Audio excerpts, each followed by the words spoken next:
চলো আজ আমরা জেনে নিই ইম্পারেটিভ সেন্টেন্সে অ্যাডভাইসমূলক বাক্যে কিভাবে অ্যাক্টিভ থেকে প্যাসিভ করতে হয়। তো দেখো আমি তোমাদেরকে দেখাবো যে এর অ্যাক্টিভের স্ট্রাকচারটা কীরকম হয়।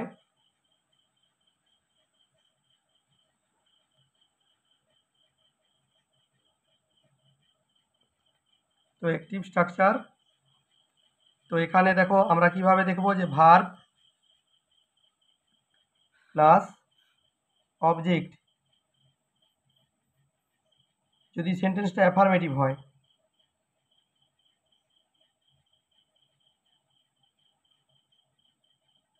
আবার যদি নেগেটিভ হয় তো সেক্ষেত্রে আমরা কি করব, দেখো নেগেটিভ হলে do not plus verb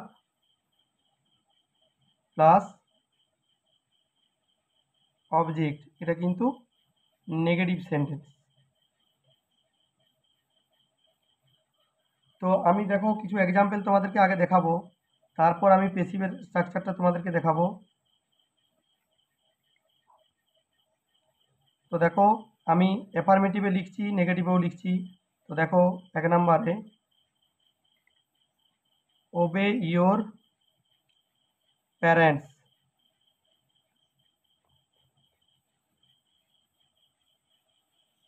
respect your teachers,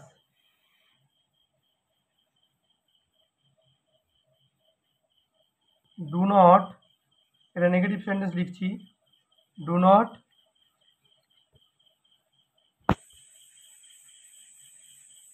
hate the poor. 4 নম্বর দেখো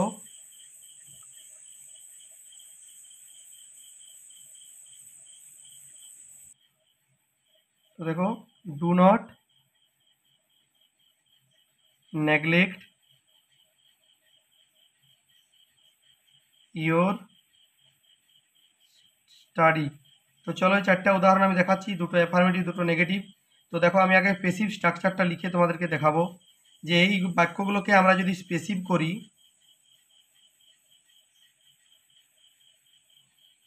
তাহলে আমরা কিভাবে করতে পারবো। তো প্যাসিভ করলে আমরা কিন্তু দেখো দুটো নিয়মে কাজে লাগাতে পারবো। তো আমি দুটোই তোমাদেরকে দেখাচ্ছি। আমরা যদি অ্যাফার্মেটিভ হয় বাক্যটা তাহলে you are advised, ADVISED, advise to plus verb plus object, এটা লিখতে পারবো। এটা কিন্তু অ্যাফার্মেটিভটা তোমাদের আমি দেখালাম।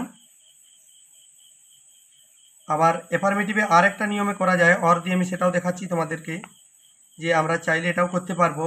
তো প্রথমে আমাদেরকে তাহলে কিন্তু অবজেক্ট লিখতে হবে, প্লাস শুড বি ব্যবহার করব আমরা, প্লাস ভার্বটা পাস্ট পার্টিসিপেল,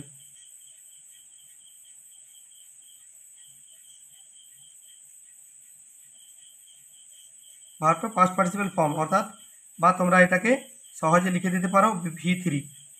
তো দেখো এটা আমরা অ্যাফার্মেটিভ। তো চলো আগে এই অ্যাফার্মেটিভ দুটো আমি দেখাচ্ছি, তারপরে নেগেটিভ স্ট্রাকচারটা তোমাদেরকে লিখে দেখাবো। তো ওবে ইয়োর প্যারেন্টস, তো আমি এটাকে করব কিভাবে, যে you are advised to obey your parents. আবার অর দিয়ে আমি এটাকে দেখাচ্ছি, যে এটাকে আমি অর দিয়ে লিখলে কি লিখতে পারবো, যে ইয়োর প্যারেন্টস যেহেতু অবজেক্ট ছিল তো অবজেক্টটা আগে লিখবো, your parents should be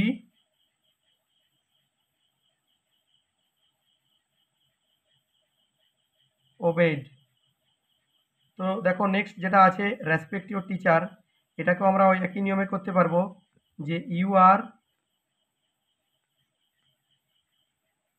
advised to respect your teachers. আবার দেখো চাইলে আমি অবজেক্টটাকে যেমন এই যে ধরো এই যে 2 নম্বরে যেটা আছে, ধরো যেটা লিখলাম আমি মাত্র রেসপেক্ট ইউর টিচার, এখানে ইউর টিচার্স এটা অবজেক্ট, এটা লিখে আমি শুড বি ব্যবহার করে এটা থার্ড ফর্ম করতে পারবো। তো কীরকম দেখো লিখবো আমরা, your teachers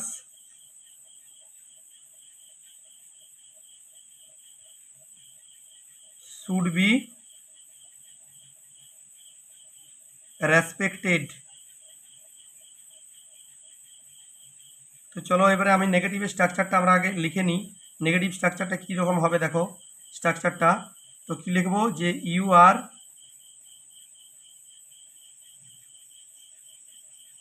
advised not two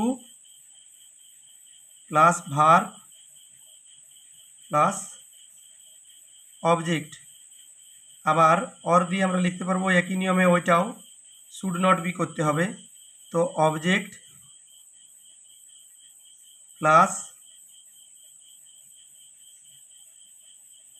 should not B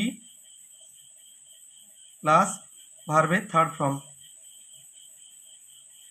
তো দেখো আমরা এই যে বাক্যগুলো আছে যে do not heed the poor, আমি তোমাদেরকে এটা বলে দিচ্ছি দেখো। তো এটা কি লিখবে তোমরা, do not heed the poor.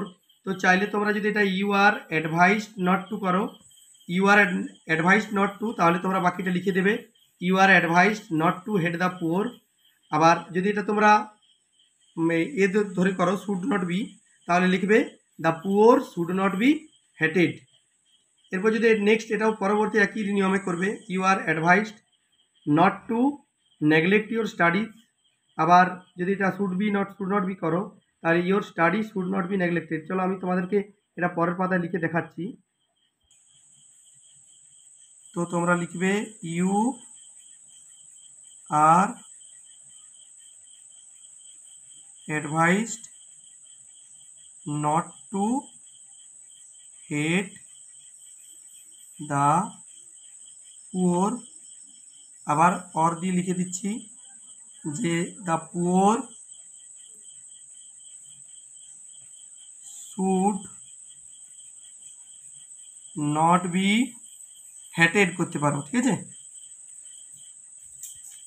আবার দেখো তোমরা যদি চার নাম্বারে লিখো, তাহলে যে উদাহরণটা দেখালাম যে তো do not neglect your study, তো আমি এটাকে যদি লিখি, তো you are advised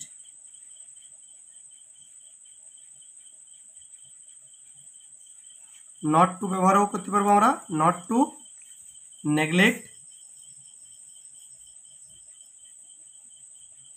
your study. আবার আমি অর দিয়ে লিখে দিচ্ছি যে চাইলে পারবো যে ইউর স্টাডি